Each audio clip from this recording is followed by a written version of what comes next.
সম্প্রদায়ের মানুষ আজকে এ বাংলার বুকে 22টি জেলায় আমাদের আদিবাসীরা অধিকার অর্জনের জন্য পথে নেমেছে। বিভিন্ন প্রান্তে এই প্রাকৃতিক ভ্রুকুটি রয়েছে, তাকে উপেক্ষা করে আমরা এই পথে নেমেছি। প্রথমে এখানে যে প্রশাসন, পূর্ব মেদিনীপুর জেলার প্রশাসনের পক্ষে যারা আছেন সমস্ত কর্তা ব্যক্তিকে আমাদের আদিবাসী সমাজের পক্ষ থেকে তথা পশ্চিমবঙ্গ আদিবাসী কল্যাণ সমিতির পক্ষ থেকে অনেক উষ্ণ অভিনন্দন শুভেচ্ছা জ্ঞাপন করছি। অন্যান্য সমাজসেবী বন্ধু যারা রয়েছেন, পুলিশ কর্তা যারা রয়েছেন, অন্যান্য আধিকারিক বর্গ রয়েছেন, তাদেরকে আমরা উলসাই জোহার, উলগুলান জোহার জ্ঞাপন করছি। এই মাটিকে শ্রদ্ধা করছি, বিপ্লবের মাটি, রক্তে রাগানো মাতঙ্গিনী হাজরার মাটি।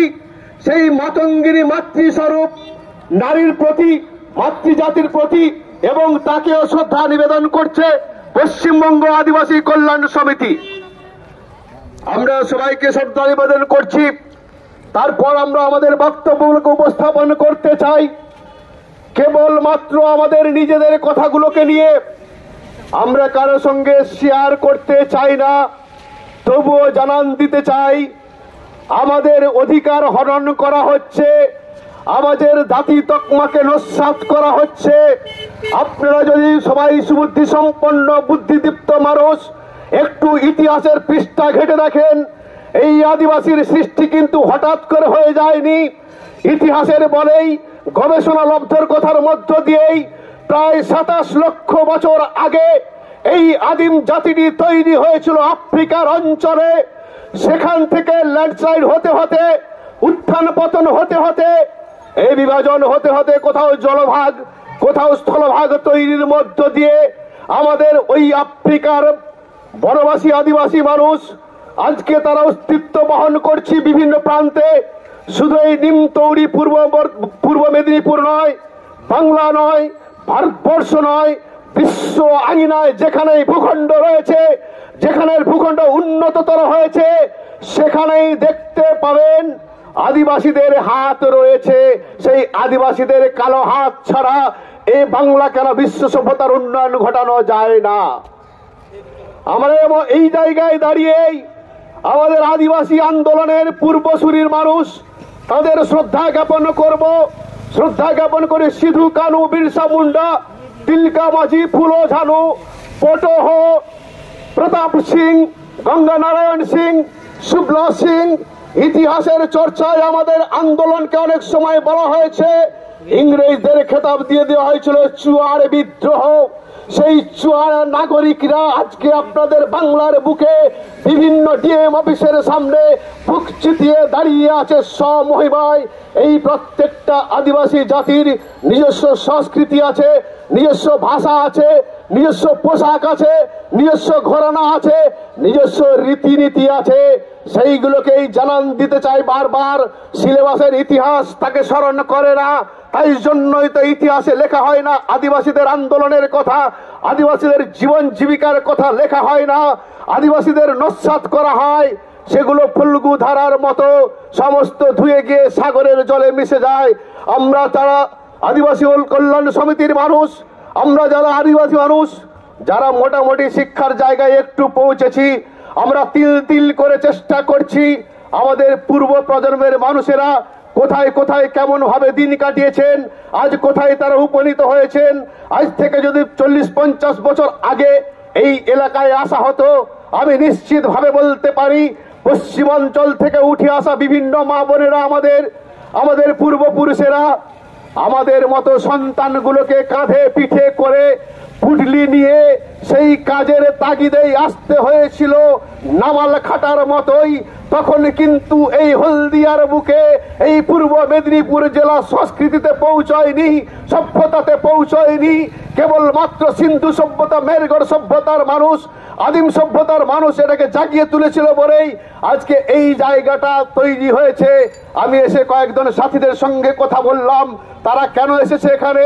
আমি 30-40 বছরের ইতিহাস কেন বলতে চেয়েছি, তখন সেই আরো পুরনো দিনে যখন আমাদের বিভিন্ন এলাকায় কাজ ছিল না, আমাদের পূর্বপুরুষের মানুষেরাই তাদের সন্তান সন্ততিকে নিয়ে বলতো আমরা এই গ্রাম ছেড়ে অন্যত্র যাব, পূর্বাঞ্চলের দিকে গিয়ে আমরা নামাল খাটতে যাব, সেই গানকেও লোকগাথার গান হিসেবে পরিচিত হয়ে থাকে।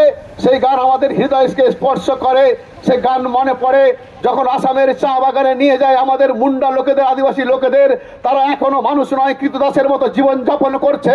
আমাদের এই আন্দোলন সেই প্রতীকীয় কিন্তু অনুসরণ করছে, যাতে করে বাংলা কেন ভারতবর্ষের বা বিশ্বের সভ্যতায় প্রত্যেকটি আদিবাসী মানুষ যাতে মানুষের মর্যাদা পায়, সেই আন্দোলনের জন্যই আমরা পথে নেমেছি। সেই সময়কার মানুষ পেটের তাগিদেই তার সন্তানকে বলেছিল, চল মিনি আসাম যাব, দেশে বড় দুঃখ রে, চল মিনি আসাম যাব, দেশে বড় দুঃখ রে। আমাদের সেই আদিবাসী আত্মীয়রা আজও আসামের মাটিতে চা তুলে বেড়াচ্ছে। কি কঠিন পরিশ্রম, 12 ঘন্টা কাজ করেও তারা পারছে না তাদের জীবিকার কেবলমাত্র ওই পেটটুকুকে পূর্ণ করতে। কি দুর্দণ্ড প্রতাপে শাসন ব্যবস্থা আমাদেরকে নস্যাৎ করা হয়েছে বারবার। আমাদের ইতিহাসে জায়গায় বলা হচ্ছে আমাদের আদিবাসী সমাজ 1947 যখন ভারতবর্ষ স্বাধীন হয়েছিল, তারপর 1948-এর 1 জানুয়ারি অসংখ্য আদিবাসী বিশেষত মুন্ডা সম্প্রদায়ের মানুষকে অবিচারে হত্যা করা হয়েছিল, যা কিনা কালা দিবস হিসেবে স্বাধীনতার পরেও আমরা সেটাকে দেখেছি এবং নিন্দা প্রস্তাব করছি। আমরা কি দেখতে পেয়েছি, যখন এরকম বর্ষার দিনেই সিধু কানুর সেই হুল বিদ্রোহ, সমস্ত মা বোন তাদের সন্তান সন্ততিকে সাথে নিয়ে এই বর্ষার মধ্য দিয়ে জঙ্গলে পর্বতের মাঝে এবং নিজেদের হাতে গড়া জমিকে রক্ষা করার জন্যই ওই দিকুদের সঙ্গে, জমিদারদের সঙ্গে, ব্রিটিশদের সঙ্গে লড়াই করেছিল। আমার মনে হয় সেরকম বর্ষা মথিত আজকের পরিবেশ, আজকে যে মা বোনেরা এখানে অংশ নিয়েছেন তারা তাদের প্রতীকী প্রতিবাদ জানাচ্ছেন এবং স্মরণ করছেন বিগত দিনে আমাদের পূর্বপুরুষকে সঠিক সম্মান আমরা দিতে পারছি। এই বৃষ্টিকে উপেক্ষা করে আমরা গা ঢাকা দিচ্ছি না বড় আস্তানায় বা ছাদের তলায়, নিশ্চিতভাবে আমরা তার সম্মান জ্ঞাপন করছি। আমাদের অনেক হাজারো হাজারো লাখো লাখো মানুষ রাস্তায় নামতে পারেনি। আমাদের আন্দোলন সংগ্রাম দাবি দেওয়া সম্পর্কে তাদের কাছে পৌঁছানো গেলেও সিংহভাগ মানুষ পেটের টানে এরকম প্রাকৃতিক বিপর্যয়কে উপেক্ষা করেও তারাও শান্তিতে নেই, তারা কেউ ওই ছোট্ট ছাউনির মধ্যে নেই। তারা নিশ্চিত ওই মাঠে গিয়ে কাদা জল ঘেটে তাদের শরীরকে দুমড়ে মুচড়ে দিচ্ছে কেবলমাত্র নিজের এবং নিজেদের সন্তান সন্ততিদের পেটকে ভরানোর জন্যই। আমরা তাদেরও প্রতিনিধিত্ব করছি। আমাদের প্রত্যেকটি প্রান্তে আদিবাসী থেকে থাকা, জেগে থাকা আদিবাসী, তাদের প্রতিনিধিত্ব করছি। বিশেষ করে লজ্জার দিন আমাদের লজ্জা লাগে এখানেই যে মানুষকে কিভাবে মানুষ ছাড়া অন্যান্য কোন পশুতে পরিণত করা যায় এবং পশুতে পরিণত করলে পশু শক্তিটা পাওয়া যায়, সেভাবেই নিংড়ে নেওয়া হচ্ছে আমাদের ভারতবর্ষের আদিবাসীদের। এক সময় এখানে আদিবাসী হয়তো ছিল না, পেটের টানে, সভ্যতা গঠনের টানেই বিভিন্ন প্রান্তে পৌঁছেছিল আমাদের আদিবাসী জাতি। দুর্ভাগ্যের বিষয়, যেখানে সভ্যতা গড়ে ওঠানো হচ্ছে আদিবাসীদের হাত ধরেই, সভ্যতা যখন একদম টইটুম্বুর সুসজ্জিত, তখন কি দেখতে পেলাম, তখন এই উচ্চ বর্ণের একটি ভাবনার মধ্য দিয়ে আমাদের সেই আদিবাসী মানুষগুলোকে উচ্ছেদ করার গভীর প্রক্রিয়া চলছে। সেই প্রক্রিয়ার মধ্য দিয়ে কখনো দেউচা পাচামির দিকে হাত বাড়ায় হায়নার থাবার মতো, কখনো দেখতে পাই আমরা অযোধ্যার টুরদা ফলসের দিকে হাত বাড়ায় হায়নার থাবার মতো। আমরা ঘৃণা নিন্দা প্রস্তাব করি। এরকম জঘন্য কারো চিন্তা ভাবনা নিয়ে আপনারা কখনোই আদিবাসীর উপর হস্তক্ষেপ করবেন না। আপনারা মন্দির বানান, মসজিদ বানান, ইমারত বানান, বড় বড় পূর্ণাবয়ব বানান, কিন্তু আদিবাসীদের গ্রাম উচ্ছেদ করে নয়, আদিবাসীদের জমি উচ্ছেদ করে নয়, আদিবাসীদের মানুষের ভিটে বাটি উচ্ছেদ করে নয়। আমরা সেই জায়গায় দেখতে পাচ্ছি, এই জায়গায় দাঁড়িয়ে আজকের যে ডেপুটেশন, সর্বোপরি বহু পত্র পত্রিকায় প্রকাশিত এই ঘটনা শুধু আমাদের এই মেদিনীপুরের মধ্যেই সীমাবদ্ধ নয়, সারা বাংলা ভারতবর্ষের মানুষ জানে যে নিম্ন বর্ণের মানুষদেরকে কিভাবে ঠকানো যায়। উচ্চ বর্ণের সমস্ত মানুষ কিন্তু এই দুঃচক্র প্রক্রিয়ার মধ্যে যুক্ত নয়। তাদের কিছু অংশ যারা আত্মসাৎ করতে জানে, শুধু নিজেরটা গোছাতে জানে, তাদের মতো কিছু চক্রান্তকারী মানুষ এ বাংলার বুকে দানা বেঁধেছেন। এই দানা বাঁধার ফলেই আমাদের বড় বড় অধিকর্তা যারা কিনা সুশীল সমাজের মানুষ, আবার কেউ নাকি শিক্ষার মেরুদণ্ড হিসেবে যারা পরিচিত শিক্ষক সমাজ, তারা যদি এরকম নোংরা কাজ করে, এ লজ্জার ব্যাপার। যাদের হাত দিয়ে হাজার হাজার মানুষ তৈরি হয়, আদিবাসী তৈরি হয়, দলিত সম্প্রদায়ের মানুষ তৈরি হয়, মাথা উঁচু করে দাঁড়ায়, তারপর সেই শিক্ষক মহাশয়কে সম্মান করে। আজকে সেই শিক্ষকদের মানদণ্ড, শিক্ষার যে মানদণ্ড, এই শিক্ষক সমাজের যে মানদণ্ড, তা ভুলুণ্ঠিত হয়েছে। আমরা নিন্দা প্রস্তাব করি, এরকম জঘন্য কাজের সাথে যারা যুক্ত আছেন সরে আসবেন। ওটা মানবতা নয়, ওটা হিংস্রতা, ওটা পাশবিকতা। ওখান থেকে সরে আসতে আপনাদের হবেই। আপনারা হয়তো তার হারে হারে বুঝতে পেরেছেন। আপনারা চক্রান্ত করছেন। আপনাদের একটা ঊর্ধ্বতন গোষ্ঠী আছে যারা প্রিভেনশন অফ অ্যাট্রোসিটিস অ্যাক্ট 1989 খর্ব করার চেষ্টা করছে, যার জন্য তো ইউসিসি বিল পাস করার একটা প্রক্রিয়া চালিয়ে যাচ্ছে। আর বিভিন্ন জায়গার দলিত মহল, আদিবাসী মহল সমস্ত কিছু বুঝে ওঠার পূর্বেই তারা এই ধরনের কর্মসূচিতে অংশগ্রহণ করার চেষ্টা করেন। আর আমাদের আদিবাসীরা সমস্ত হিসেব না বুঝতে পেরে তাদের পেছনে হয়তো অনেকে লাইন দেওয়ার চেষ্টা করেন। ভুল একদিন ভাঙতেই হবে। আমাদের সংগঠনের দায়িত্ব, সমস্ত আদিবাসী কমিউনিটি সংগঠন যারা রয়েছেন তারা কেবলমাত্র শাসকের ছত্রছায়ায় নয়, সমস্ত আদিবাসী মানুষের স্বার্থের জন্যই কাজ করবেন, এই প্রত্যাশা আমরা করব। কারণ ইউসিসি আইন যদি কার্যকরী হয়, আমরা যে আদিবাসী, আমাদের আদিবাসীর যে ধ্যান ধারণা, আমাদের যে নিয়ম কানুন আইন, আমাদের ধর্মীয় আচরণ, আমাদের যে তকমা, সেগুলোকে নস্যাৎ করা হবে। আর আমাদের যে অধিকার, সাংবিধানিক অধিকার, সেগুলোকে নস্যাৎ করা হবে। সংরক্ষণটা আস্তে আস্তে বাদ চলে যাবে।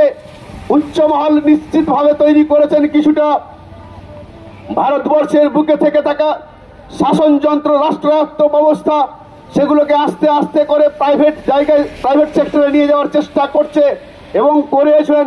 তাতে করে কি দেখা যাচ্ছে, সংরক্ষণের ক্ষেত্রে কোনোভাবেই সেখানে থাকবে না, কারণ সেটা তো প্রাইভেটাইজেশন, সেখানে সংরক্ষণ থাকবে না।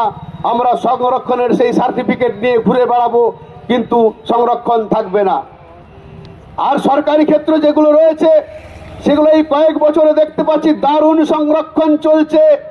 যে সংরক্ষণ শুধু টাকার সংরক্ষণ, যাদের দরজা খুললে কাঁড়ি কাঁড়ি টাকা মেলে, যাদের দরজা খুললে সম্পত্তির অঢেল পেপার পাওয়া যায়, তাদেরই যেন সংরক্ষণ। তাদের সংরক্ষণ বলতে লোকে খাঁচায় সংরক্ষণ করে বিরল প্রাণীদের। আমাদের আদিবাসীদেরও সংরক্ষণ করা হয়েছিল। কিছুদিন আগে দেখেছিলাম আমাদের পশ্চিমবঙ্গের যে মিউজিয়াম কলকাতায় রয়েছে, সেখানে সমস্ত উপজাতিদের ঘরানা অঙ্গভঙ্গি বা শারীরিক আকৃতি সেখানে রয়েছে, সেগুলো সংরক্ষণের জায়গায় রয়েছে।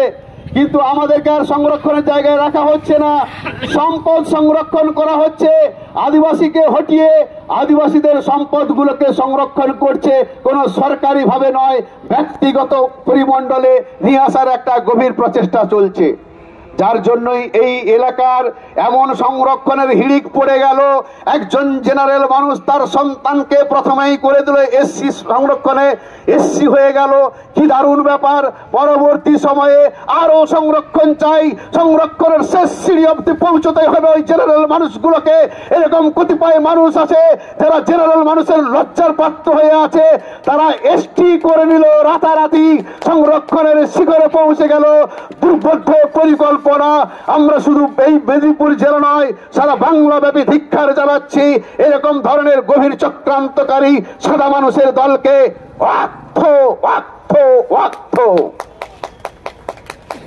আমরা সাদরে সাধারণ মানুষ যারা উচ্চ বর্ণের, অন্যান্য বর্ণের আছে, তাদের সবাইকে সম্মান জ্ঞাপন করি।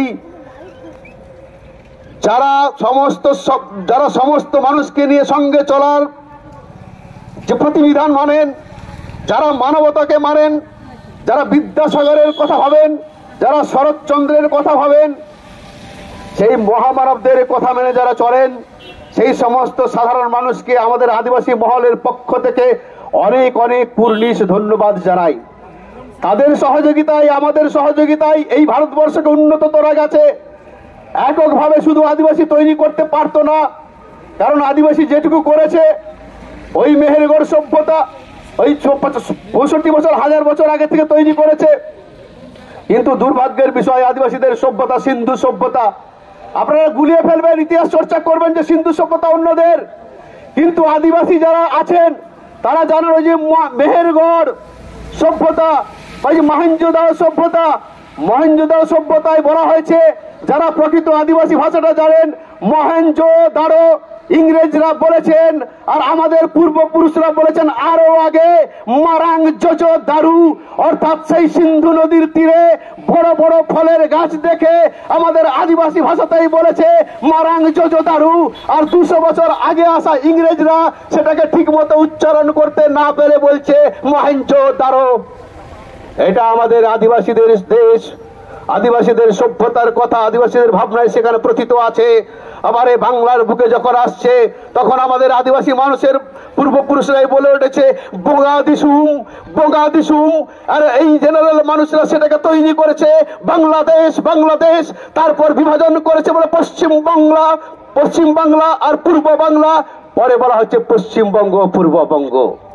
ইতিহাস যদি চর্চা করেন, আদিবাসীর হাতকে ফুসকে দিয়ে নতুন করে সভ্যতা গড়বেন, তা হতে পারে না। ইতিহাস স্বীকার করে নিয়েছে, আদিবাসী মায়েরাই হচ্ছে সর্বোপরি শস্য শ্যামলা।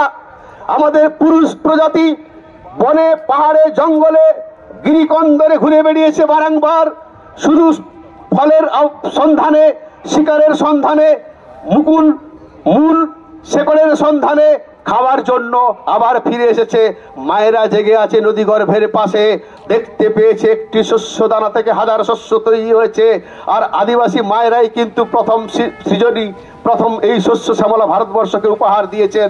তাদের হাত ধরে আমাদের আদিবাসীর পুরুষতন্ত্র তাকে সাপোর্ট করেছে, যার জন্যই তো আমাদের আদিবাসী একসময় মাতৃতান্ত্রিক সভ্যতার ছিল।